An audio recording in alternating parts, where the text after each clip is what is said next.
Hello guys, welcome back to Chaitanya Danis life journey. सुबह सुबह running को आया था, लेकिन रनिंग करते करते इतना थक गया कि जूस पीने के लिए रुक गया। जूस मतलब गन्ने का जूस। फिर वो होने के बाद मुझे बुलाया मेरे मामा ने, क्योंकि आम खाने थे। Mango season is here. आता आंबे खायचे दिवस आहे मित्रांनो. आणि तुम्ही आंबे असे कापून खाता का माझ्यासारखे पिलपिल करून खाता? कसे खाता तुम्ही? मी तर असं पिलपिल करून खातो त्याला, कारण की मँगो म्हणजे फेवरेट फ्रूट आहे माझं. आणि तुम्हाला कोणचं फळ आवडतं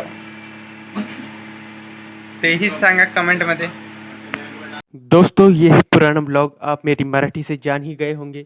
उसके बाद हम ये मेरे दोस्त का लैपटॉप ठीक कराने लेके आ गए थे दुकान में। फिर उसके बाद फिर से गर्मी लग गई और हम फिर से एक बार जूस पीने के लिए रुक गए। जूस पी लो गन्ने के, जाने दो। वो होने के बाद हमने एक एक गिलास जूस पिया, उसके बाद फिर से लिया। फिर वो होने के बाद मैं यहाँ पे रुक गया था और भाई को कुछ काम आ गया था, तो वो लैपटॉप की दुकान में ही था। और मुझे कॉलेज की थोड़ी काम थे, तो मैं कॉलेज की काम करने के लिए चला गया था।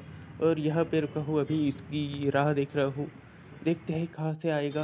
लेकिन यहाँ पे एक बार नज़ारा देखो दोस्तों, कैसा है। अभी हो गई है दोपहर।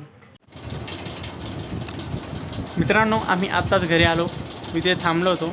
याने ते लॅपटॉपचं काम केलं आणि हे जे पंखे होते लॅपटॉपचे हे दुरुस्त केले आम्ही. हँटाळा नवीन घेतलं, त्याला खूप खर्च आला. आणि आता भाऊ घरी आला आणि गेम खेळू लागला. कधी एक लेवल क्लिअर नाही व्हायना त्याच्याकडून, एक बी लेवल नाही. कसा होता गेम? गेम मस्त. आला खेळता पण. सध्या जमत नाही पण जमत. मित्रांनो, किती वेळापासून तू क्लिअर करतोय, पण तो माझ्यासारखा प्रो गेमर नाही ना. तो पी सी गेमर आहे. तो त्याला मोबाईल गेम्समध्ये एवढं येत नाही.